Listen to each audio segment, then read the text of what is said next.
let's talk about the launch. Like, what did you guys do to prepare for it ahead of time?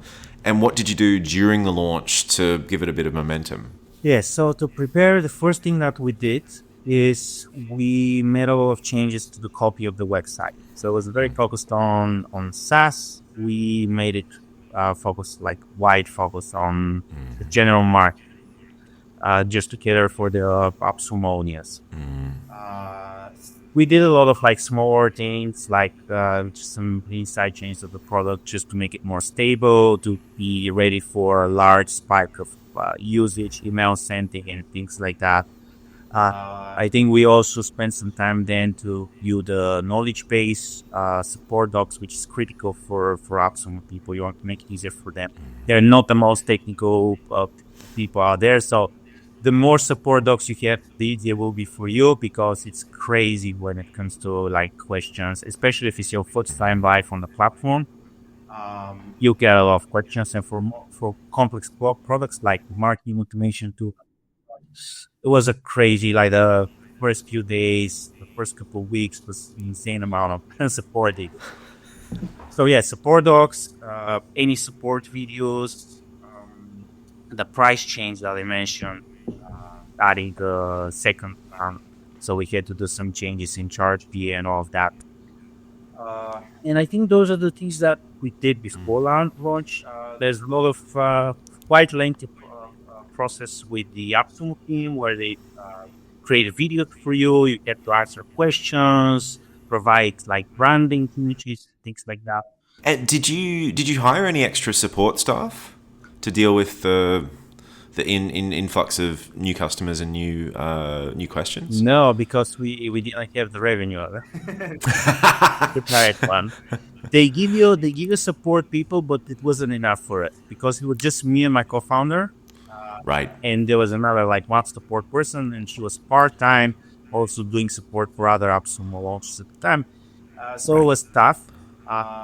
It would help certainly if you're concerned with support, just ask them to give you someone full time, just, exclusively for your startup.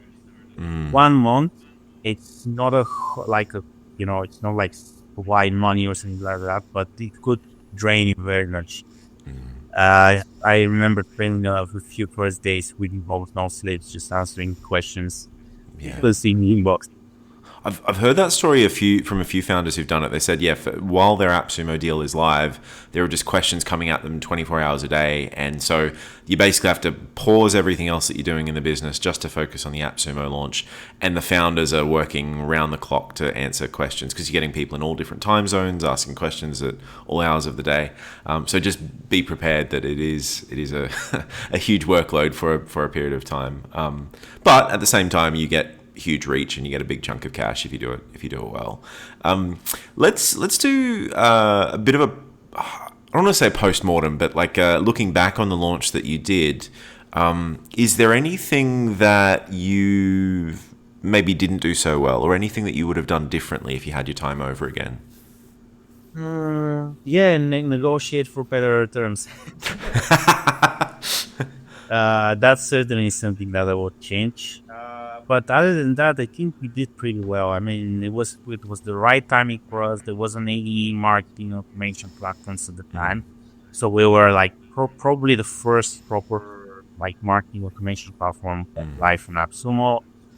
Uh, oh yeah, that's actually something that will change. So we promised a couple of features. We promised like, and you get a lot of pressure from AppSumo people with features. There's like a mock, and they go and they go live on Facebook groups on that, when they just, you know they'll do everything they could to make you build a future they want.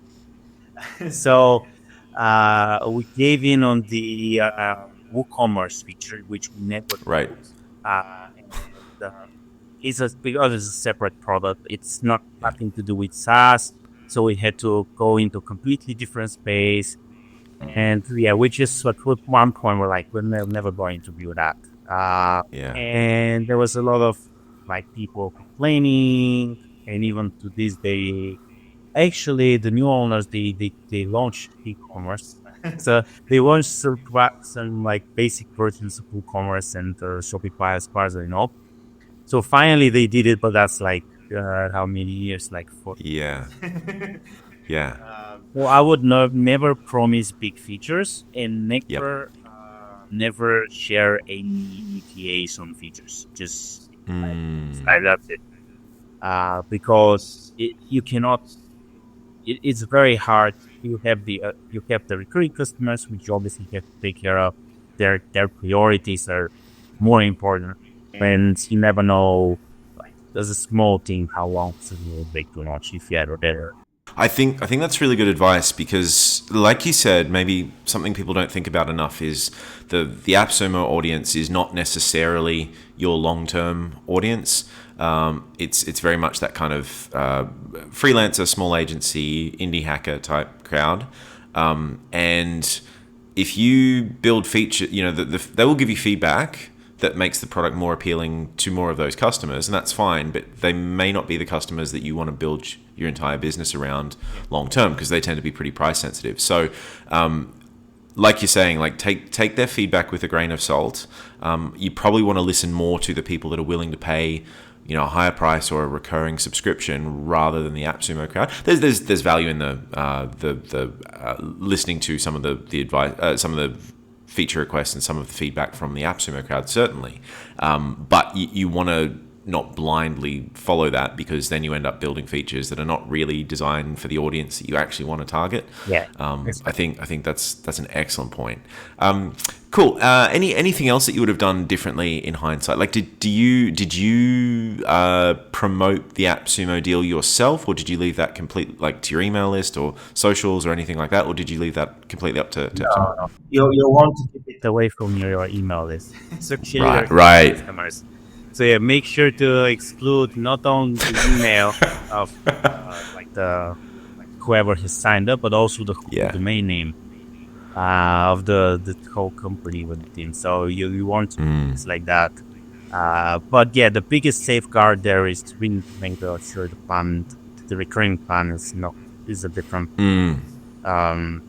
The AppSumo plan is not compatible with the recurring customers. That's the biggest safeguard.